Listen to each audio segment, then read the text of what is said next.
polícia bateu no carro e acabou sendo preso. Não foi morto, acho que ele foi preso. Não, né? foi preso. Foi 10 anos. Aí todo mundo... porque aí todo mundo acredita. Aí filmou. Quando tá filmado, todo mundo acredita. Quando a gente fala, a gente é mentiroso. Então a gente tem muita tranquilidade nisso, porque a gente não tem que mentir. E a gente fala e mostra, a gente prova que nós estávamos certos. Mas infelizmente a narrativa existe ainda, de que a polícia é violenta, que o criminoso é uma vítima. É justamente o contrário. O crime é violento, a polícia é vítima. O que vocês acham das câmeras nos policiais? Olha, no começo foi uma guerra isso. A câmera, ela poda muito o serviço policial. Porque às vezes você tem que chegar no vagabundo, eu cansei de fazer isso, ele também. Você tem que dar uma prensa no vagabundo. Fala aí, pode. E tem que dar uma prensa mesmo no cara. Nossa, a polícia é violenta. Nossa, a polícia está obrigando, está submetendo o cidadão a tortura psicológica. Então, a câmera, ela é uma coisa que ela intimida qualquer um. Agora, eu acho que a câmera não devia ser só nos policiais. Devia colocar nos políticos, devia colocar nos juízes, devia colocar em tantos governantes que estão aí fazendo cada puta loucura no país, todo mundo fica batendo palma. Por que só na polícia? A polícia não é confiável? Os outros são. Quem tá fazendo suborno, corrupção, arrebentando INSS, tudo bem. A polícia não é confiável. Então, por um lado, ela é muito incômoda, eu não acho muito legal. Por outro, ela vem e prova o que o policial fala. E cansamos de ver ocorrências apresentadas por câmera, que se não tivesse a câmera, a pessoa não... É mentira, o policial tá mentindo. Quando você vai ver a imagem, aconteceu. O cara atirar por baixo do braço, o cara virar e atirar e o pessoal não vê. É dessas filmagens que você estava falando antes, né? Então, infelizmente, a câmera hoje é uma realidade. Agora, eu discordo que só o policial deve usar. O policial deveria usar, os motoristas de aplicativo deveriam usar, os motoristas de transporte coletivo deviam usar, os juízes deveriam usar, os políticos deveriam usar, já que é suspeição, que seja suspeição em todo mundo, não só em cima da polícia. A minha crítica aqui em São Paulo é a maneira que é utilizada a câmera. O enfoque que foi dado nela quando trouxemos, né? A primeira polícia que trouxe do Brasil foi São Paulo. E por quê? No mundo inteiro, Estados Unidos, Inglaterra, França, quando você vai verificar a COP, que é essa câmera que o policial usa no peito, o policial aciona a câmera para ele produzir a evidência. Então, para ele, quando ele aborda um indivíduo bêbado, né? Quando ele vai numa ocorrência policial, justamente para ele criar provas que reforcem o testemunho dele. Em São Paulo, quando ela foi trazida gravando as suas 12 horas do seu turno de serviço. Ou seja, ela não foi intencionada, criada e colocada no policial para dar ênfase no trabalho, na defesa do trabalho policial, mas sim para produzir prova contra ele.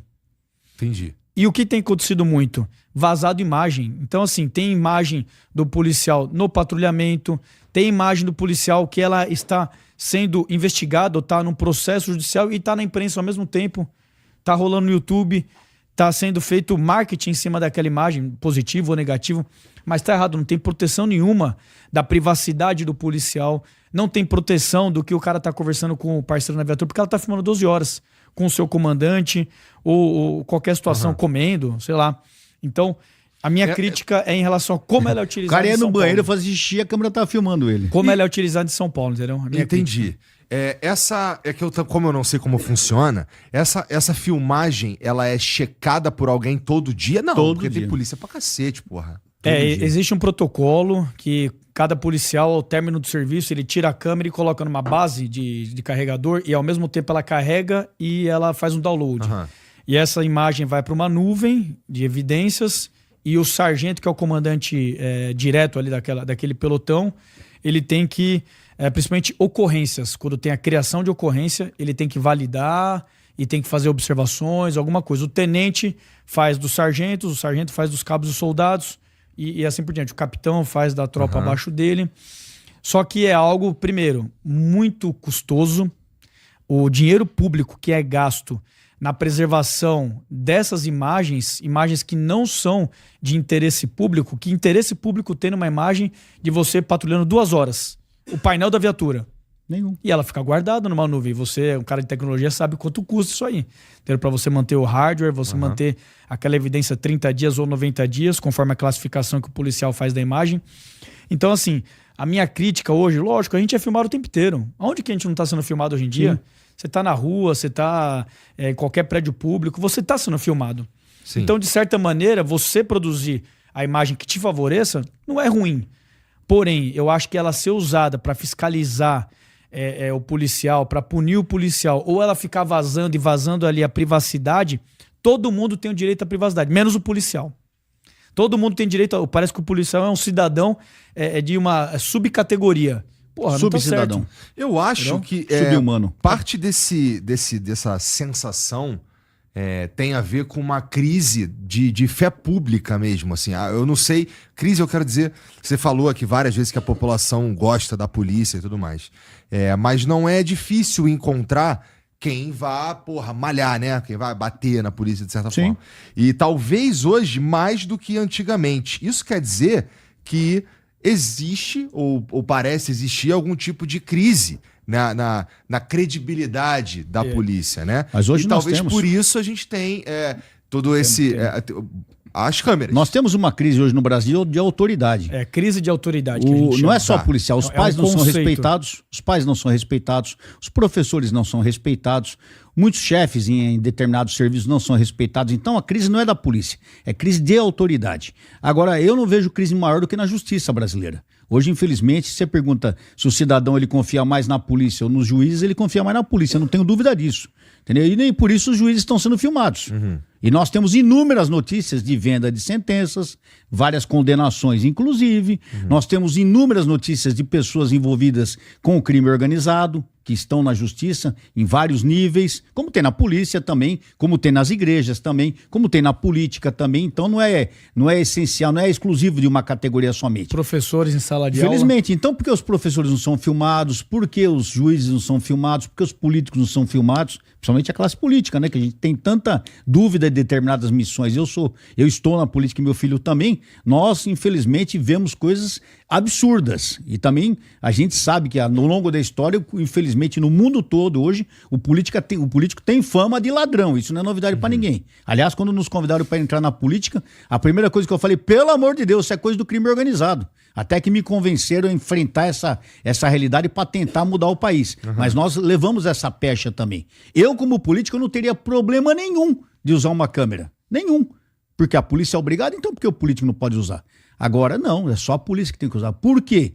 Porque muita gente defende o crime. Muita gente ainda continua essa ideia absurda de que criminoso é vítima. Quem perde com isso? A sociedade. Quem está morrendo na rua todo dia? Os cidadãos. Vocês todos, quando saírem daqui, vocês estão trabalhando, vão sair daqui 10, 11 horas, 1 hora da manhã, vocês vão apavorados para casa. Vocês têm medo de parar num semáforo, vocês têm medo de pegar um ônibus e ficar parado num ponto de ônibus. A sua esposa, as nossas esposas, não pode sair de casa hoje com um celular, com um brinco, com uma joia, que ela vai ser roubada. Aliança. Com aliança. Roubando e ninguém se preocupa com isso, Igor. Estão preocupados se o policial vai matar bandido. Pô, é inversão de valores total. Você entendeu? Quer ver um exemplo dessa crise de autoridade? É muito legal. Pega um monte de vídeo que tem na internet de policial americano, qualquer lugar dos Estados Unidos, fazendo uma prisão. É muito comum. E pode ver que os caras não chegam amaciando. Eles chegam derrubando no chão, pega a perna, levanta, joga, seja mulher, seja velho, arranca pela janela. Qualquer imagem de um policial americano efetuando uma prisão, ou ninguém encosta, não encosta. Ou então se encosta na ocorrência, é para ajudar o policial a efetuar aquela detenção. A pessoa nem sabe o que é. Mas se o policial está prendendo alguém, ele viu alguma coisa, algum crime sendo cometido. A pessoa já chega para ajudar o policial, se ele tiver dificuldade, a efetuar aquela prisão. Reporta essa mesma situação para o Brasil. Um policial sozinho efetuando uma prisão no Brasil. Como é que é?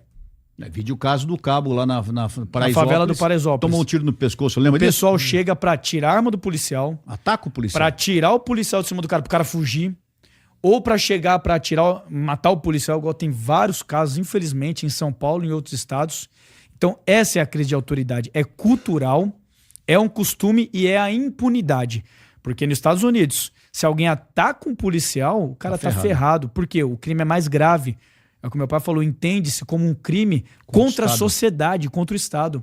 E aqui no Brasil não, o cara chega e dá um chute na cara do policial e não acontece nada. Então, essa é a diferença, é a crise de autoridade. A polícia é o que está mais exposta. A polícia militar é a que mais está exposta. Então, por isso que parece que é só a polícia, mas não é. é o segurança no shopping que ninguém respeita, um bombeiro numa ocorrência que fala, não pode entrar aqui porque está com risco de desabar. A pessoa entra, é um engenheiro que faz um laudo, mas ninguém respeita. Então o brasileiro vive e é uma cultura crise de autoridade. A gente tem aversão à autoridade aqui no Brasil. Porque se o brasileiro vai para os Estados Unidos, o policial olhou feio, o cara já, meu Deus do céu, olha o policial, olha feio aqui. Nossa, como eles são fortes, como eles são bonitos, como eles têm autoridade aqui.